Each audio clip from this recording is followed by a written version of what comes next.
Hello, everyone. Welcome to a new podcast. This is Heartland Havoc. We're going to be covering everything in District 4 football in the state of Pennsylvania.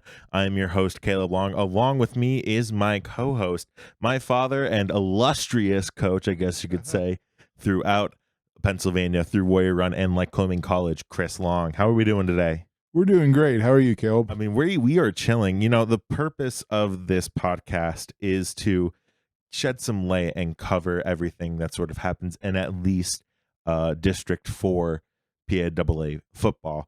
And, you know, we might be a little late to this.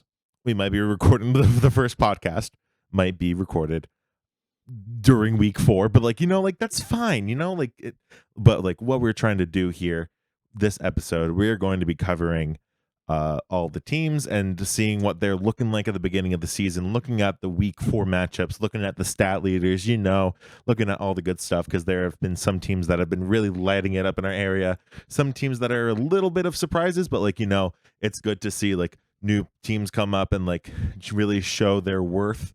So let's just get into this. We're going to start off with the Jersey Shore Bulldogs. They're number 1 in the Max Preps ranking, and I think for a good reason. If we go to their full schedule there, they went off and went 27-7 against Dallas, and then in a close game against Delaware Valley, won that 49-42. And then last week, they just blew the doors off on Selinsgrove 49-6. And they have maybe their biggest matchup heading into week 4. They're facing the Shamokin Indians.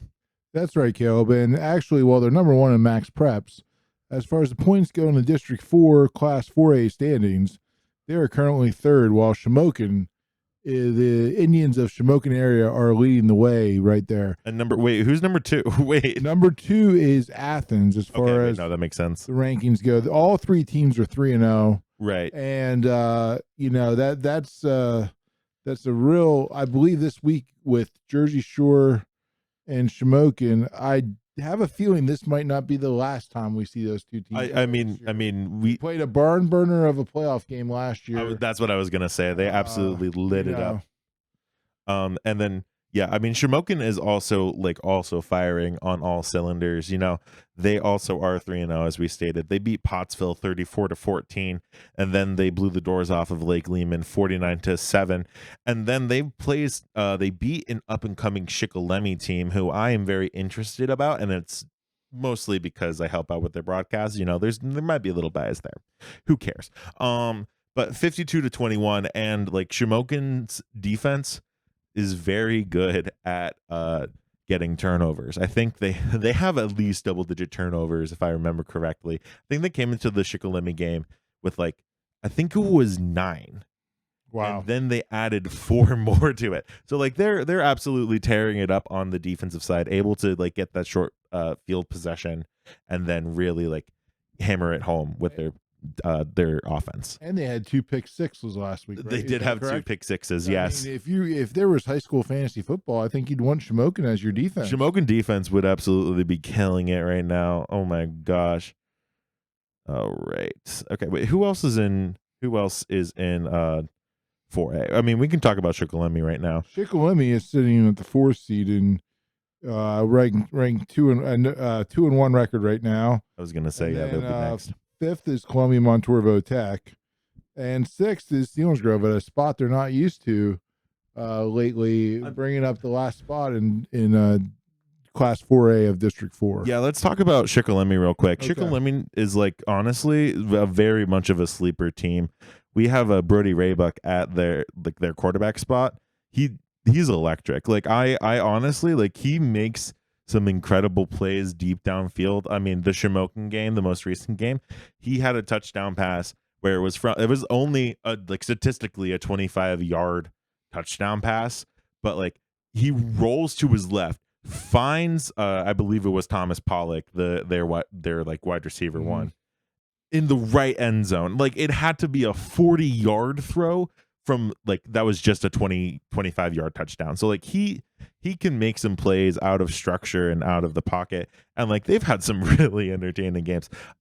They beat Milton 33-15, and in something that we have not addressed yet, my father has gotten back into reffing. He did this. When was the last time he did it other than this year? The was a last while ago. full time was like I believe 2007 or 8. Okay, so what? 17, 18 math years. is mathing. 18 years. Yes, Yeah. exactly. And that was your first ever game. And how are you feeling heading into week 4 of your reffing experience? Pretty good. Okay. What's been your favorite moment? Favorite moment? I'm not sure that I have a favorite moment. Do you right not? now, from this season so far. Okay, well, we'll be waiting for that. But in their second game, Shikellamy, they had an absolute nail biter against Lewisburg, 29-27. And I mean, like the live stream is up on the WKOK Sports YouTube channel. Dude, watch that game. That game, absolutely crazy ending. Like, I'm only gonna touch on it for just a little bit because we don't have that amount of time to go through it. But oh my goodness, it was absolutely great.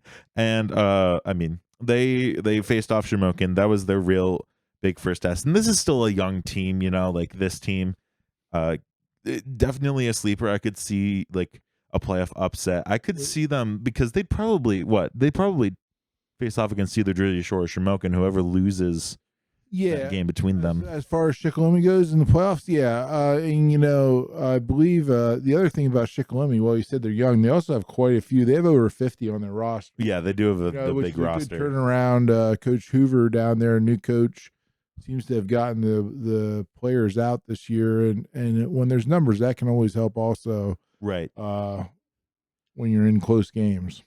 I was thinking about Selinsgrove. Obviously, it's been a rough start. I was looking at their schedule, and it's hard to say if like the hardest has gone behind them, but they do face off against Central Mountain next, and then Williamsport. So like there's a chance that they could maybe like claw their way back. It is really hard to say, but like I'm rooting for them because my cousin's on the team. So and I so actually the last game we had as a crew was the Central Mountain Williamsport football game Friday night. Central Mountain held tough early on. The run game was a little bit pretty good. Then talk about numbers wise, Williamsport wore them down and really exploded in the second quarter. And we had a mercy rule for either most or all of the second half. Ended up 42-0. I believe that's the right score, 42-0. Anyhow, but Central Mountain held tough for a bit there. Williamsport was pretty impressive, pretty athletic, good speed, decent size up front. But I thought there might be some bigger kids, but decent size up front. And if we're looking at Williamsport's other games, they are 3-0 right now. Obviously, the Central Mountain win, that was a blowout at the end of the game, 42-0. Yeah, you already said that. Hazleton area in week 2, 28-7. And then Wyoming Valley West, I believe, 31-20. And then I think they're just starting off their district play. They do have Shikellamy this week, which I do think is going to be like a matchup to really watch and keep your eyes on, because I think it's two teams with a lot of depth there. Yeah, this is the second year I believe that Williamsport's been in a member of the PIAC. They had played in a District 2 conference prior to that. So it's real interesting to see how they match up, being the biggest school in the PIAC in District 4. Number of enrollment wise. Yep. And will be interesting to see how they can compete for that Division 1 title, because they will play Shamokin, they will play Jersey Shore, so there's some games coming up for them. All right. And I think we're going to hit up on a team that like we haven't talked about yet, and that is Southern Columbia. Southern Columbia had a very rough loss against Wyomissing. I mean, a team that was like Southern Columbia was trying to like punch above their weight class for sure. But like when we're talking about when it comes to District 4 play, they've shut out both of their opponents so far. Loyal Sock Township week 2 was a 41-0 rout, and then Milton was 35-0. And they do have, I believe, their biggest rival next in Mount Carmel, which we'll get to Mount Carmel after that, after we talk about Southern. Yeah, Southern Mount Carmel, that is a big rivalry game. I'm sure, I believe it's at Southern, so the line out, 480 the line, people might think they're in line to go to Knoebels, but they're probably going to be in line to get into that stadium Friday night. Probably About starting at 5:30 or so, because those towns will come out and support their football out there in the coal region. Great football. We'll see. This is a real interesting matchup. It is a really interesting matchup. Southern at 2-1. Mount Carmel, I believe, is 1-2. 1-2. And sometimes these teams are 3-0 if they be facing each other right now. But big night for both squads, as it could go a long way to how the rest of their season goes, confidence wise. Right. And I mean, especially for Mount Carmel, it does feel like this has to be like a bounce back game, a confidence booster game. Week 1 they lost against North Schuylkill 62-20, but then they blew out Central Columbia 48-0. And then at home they lost to Mifflinburg, which we are seeing that Mifflinburg has becoming a dominant force. They won that game 48-20, and in a game where I know you were talking about that earlier last week, about how like this would be a test for as a road game for Mifflinburg, and I mean they got it done. Yeah, they really did. Coach Botts out there is doing a good job with the team, and having coached teams before in high school, sometimes the bus rides are tough, and that was the one thing. But they obviously were prepared mentally. Came out, the defense really shut down Mount Carmel. I believe most of their points, if not all of them, were on special teams. On punt returns and kickoff returns. Defense did a tremendous job, and offense is led, great passing game by Chad Martin, leading the area in yards. I was gonna say, is he leading it? He is leading the area in yards, and they also have a running game going this year, which they didn't necessarily have last year, other than Martin. So there is a running back, Hartman out there that is and some other guys that are running, giving that extra threat to their offense, but their defense is really tightened up. Right. I was gonna say this feels like a very much like all around force to be reckoned with. If we look at Mifflinburg's schedule, well, they have a big game this week. They do also have a 3-0 Montoursville is traveling to Mifflinburg to take on the Wildcats. And they're 1-2. Mifflinburg 1, Montoursville 2 in District 4 Class 3A. So another big game as we look towards the district playoffs later on this year. Yes. And also for the PIAA too. This is one that will shape up like how the rest of the season will go, at least when it comes to standings. Mifflinburg, I'd like to point out, has only like the fewest points they've scored in any game is 42. Wow. And the most points they've allowed in a game is 20. Loyalsock, they won 47-13. Danville, they beat 42-14, and then Mount Carmel 48-20. So like this is a team that is putting up points and not allowing a ton of points. Like sometimes you'll have like teams that score high, but then it kind of is close to a shootout. But like that's just not the case here. And then they are facing off against Montoursville, which is like they've also had a really good start to the season. We have them like Wellsboro, they shut them out 58-0, and then they beat Milton 35-7, and then 33-21 against Danville.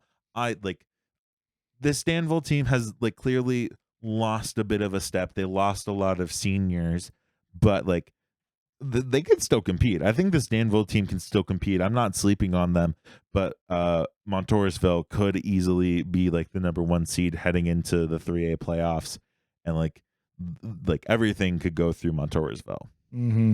Right. Yeah, it definitely could.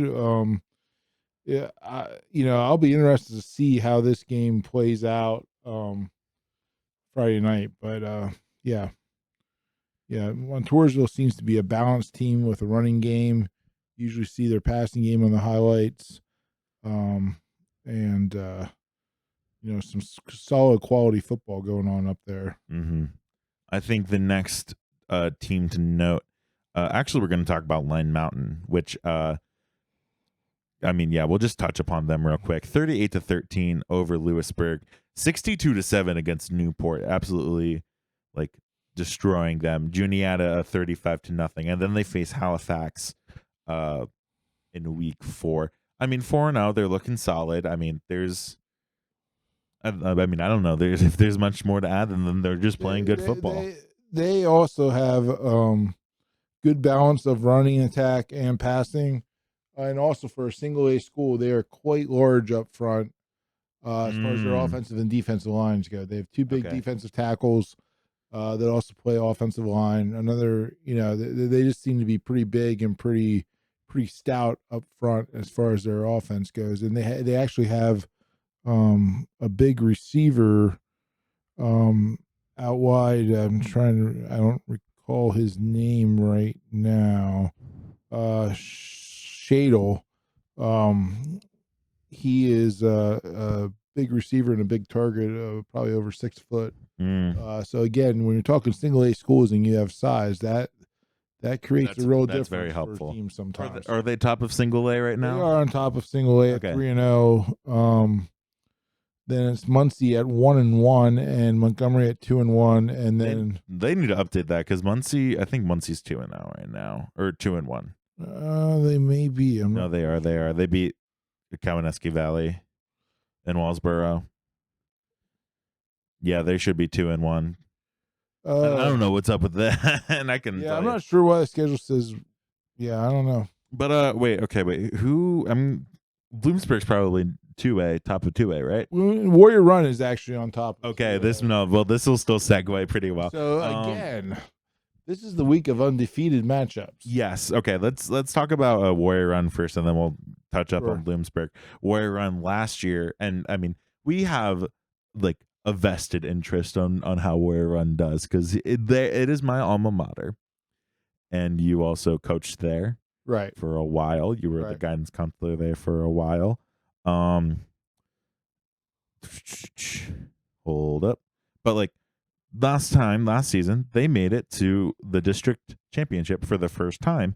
And I think if everything goes right this season, I think this might be putting too much expectation on them. I think there's a chance that they could actually come away with the district title this year. They do have to face off against. They would have to face off against Troy, but like this is as good of a start as I think you could imagine. They beat Muncie 21-7. They beat Montgomery week 2 24-7, and then they really let the points fly against Midwest 48-20. This is their first test against Bloomsburg, but I think it's gonna be like a very good chance for them to really prove themselves in 2A. I see this game as a bit of a toss-up game. I'm not quite sure where this is at, but both teams are in 2A. They're both 3-0. North Penn Mansfield stands in second place right now at 3-0 also. Oh, okay. And then Bloomsburg's third. But again, another matchup that will go a long way to determining both the PHAC Division 3 and 2A in District 4. Who gets the top seeds, and then it's real exciting. Bloomsburg's on a bit of a bounce back year. This year they've been building the program. The quarterback Brocious has been the starter for a few years now, and now he has some other talent around him. Yeah, he's been lighting it up for sure.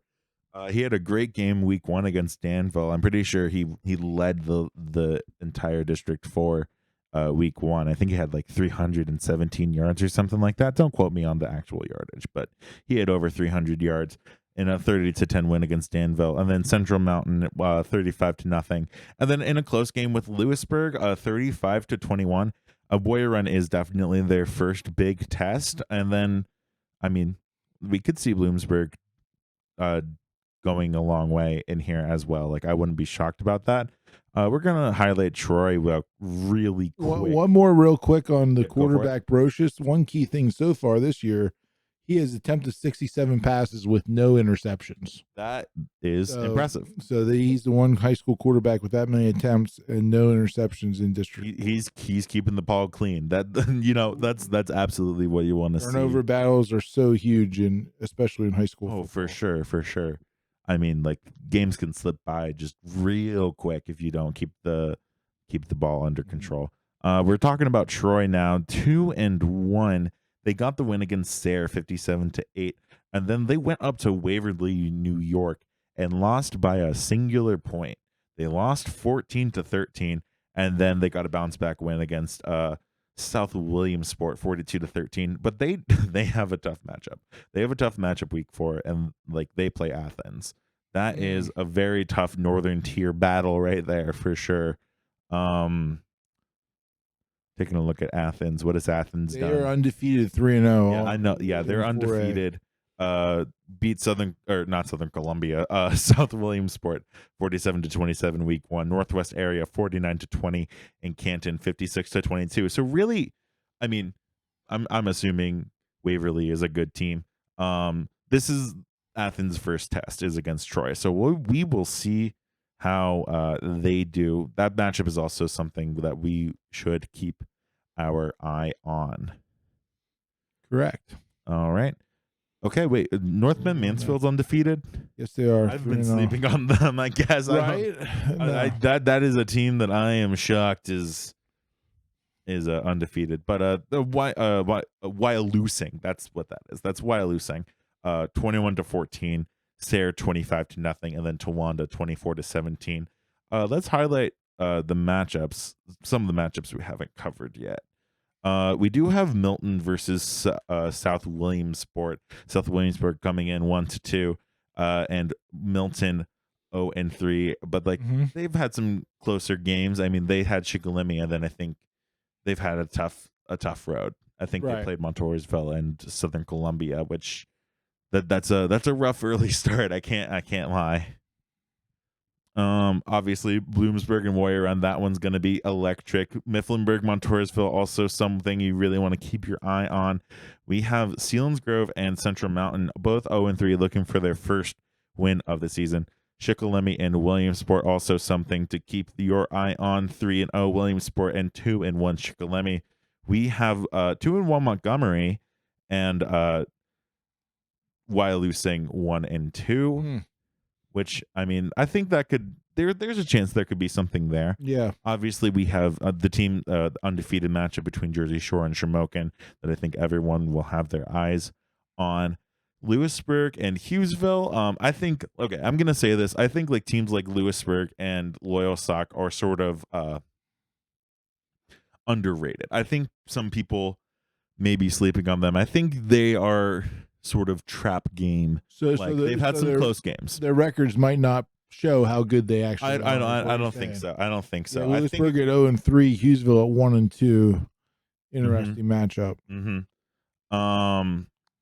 Troy and Athens, we already talked about. Muncie is playing against Northwest area. Towanda versus Wellsboro.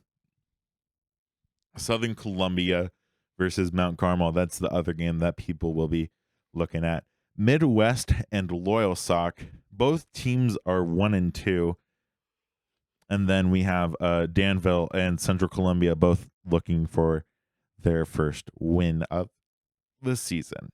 And a bit of a rivalry game there too, as you have somewhat neighboring towns in Danville and Central Columbia. I'm sure their districts touch somewhere. Yeah, they probably do. Yeah. Do we want to go over some stat leaders before we head out? Yeah, let's review some of the stat leaders here in week 3. We have the passing leaders in District 4. At the top of the list is Chad Martin from Mifflinburg. Okay. He has 788 yards passing, 11 touchdowns, 3 interceptions. He's averaging over 250 a game, which that is impressive. Yes. That is very impressive for he's on pace for over 2,500 in the regular season. That is, yeah, he's over pace for that. He has the all-time record at Mifflinburg right now. So every pass just for passing yards, he's just extending that lead. Yes. Second is Wyatt Brocious from Bloomsburg with 724 yards. That also doesn't surprise me. 8 touchdowns and the aforementioned 0 interceptions. Yep. Jersey Shore's Nolan Pauling with 537 yards, 3 touchdowns, 2 INTs. Then Brody Raybuck also with 537 yards, 4 touchdowns, 1 interception. That should be higher. That should Wait, 1 interception? That's what this is showing. That is not right. Not an accurate stat. That is not accurate because Okay. he had 2 in Shamokin. So we can only go by what's listed on the website, and I do know from before that coaches send them in. Perhaps these are not updated to the most right now. I'm not quite sure. La vie. Anyhow, the fifth is Danny Dowell, Loyalsock Township. Okay. 450 yards. And then, so those are the top 5 in passing. Some teams we mentioned also in the top here from Montoursville, Elijah Eck with 419 yards. Jacob Kiefer leading Warrior Run with 409 yards. And Caden Maurer from Lime Mountain, 393 yards passing. And according to these stats, a very high completion percentage of 75%. Wow. Okay. That is high. So that looks like that's the highest completion percentage in the top there. If we look at the rushing leaders, you have the hurry up offense, ground and pound of Jersey Shore and Bo Sechrist. Yep. Seems like there's been a Sechrist at Jersey Shore for 10 years now. Yep. Running the football, 349 yards rushing for him. Okay. And 5 touchdowns. Second, here's why North Penn Mansfield is undefeated. Oh, they've just been running down people's throats. Luke Krager with 339 yards rushing, 8.1 average, 6 touchdowns. Okay, that makes sense now. Third place from Williamsport, Giovanni White. Yeah, I'll get these numbers, Caleb. Okay, hit me. 29 attempts, 319 yards, 11 average, 29 touchdowns. Wait, 11? 11 yards per carry. 11 yards per carry. Yes. Right? Wow. That is absolutely crazy. Was he? Yeah. What? Nothing. Yeah. Fourth is Denon Beachel from Warrior Run. Okay, yeah, they've been running the ball a lot. I've been seeing. Yeah, with 310 yards for a 6.3 average. Okay. Fifth is Christian Banks from Montoursville. That balanced offense. 307 yards, 7.3 a carry. And now here's your dual threat, the first quarterback to get in the top rankings here. Wyatt Brocious is sixth from Bloomsburg with 294 yards rushing. All right. And remember that in high school, sacks count against your rushing yards. That's true. Has he gotten sacked a lot, though? I do not know that, but that is just an interesting point. Oh, here, Montoursville also has, now they're the first team with 2 in the top 10. Okay. Hayden Harvey with 264 yards. All right. So Montoursville pounding the rock, and those are the split committee action going on there. Those are some of your leading rushers from the District 4. All right. What are we looking at receiving yards? Who's catching those balls? Receiving yards here, as we mentioned, Bloomsburg does have some threats around Brocious. Yep. Jack Catullus, I believe is how you say it. I think that's right. 19 catches for 356 yards. 19 catches for 360. Yeah, that is 18 average. Okay, that's pretty good. Then you have the explosive Landon Murray from Mifflinburg. 14 catches, 342 yards, averaging 24.4 per catch. Thomas Pollock from Shikellamy, 16 for 319, about a 20-yard average. Yep, he's a very slippery receiver. He'll hit you with a spin move. He'll get out of some tackles that you'll think he has no chance of getting out of, but he'll do it. Okay, and then you have fourth Carson Watkins from Jersey Shore, 16 for 297. Fifth overall receiver in District 4 is Jackson Griffith, also of Mifflinburg, 15 for 280. Okay. And then looking further down, sixth, Levi Butler from South Williamsport, 17 catches, 231 yards. And then I'm going to Cohen Zeckman, the leading receiver from Warrior Run, 14 catches, 226 yards. All right. So that is looks like our top receivers in the area. If we want to look here, we really have you're trying to find tackles and sacks. You're trying to see if there's something there. Defensive leaders, it looks like Brady O'Rourke from Milton, 35 tackles. Okay. Which, they've been getting scored on. They've been on the field probably quite a bit the first 3 games. Yeah, that makes sense. But still, he has 35 tackles. 35 tackles. That's good. A good number. Second is Bo Sechrist from Jersey Shore. Okay. So not only can he run the ball, he can He can tackle. 32 tackles. Third, Lucas Naughton from Williamsport with 31. Also with 31 is Ivan Baker from Loyalsock, and another.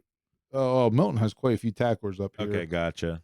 Gavin White Knight with 31 from Milton, and Jackson Wirtz with 30 from Milton. All right. So those are your top tacklers in the District 4.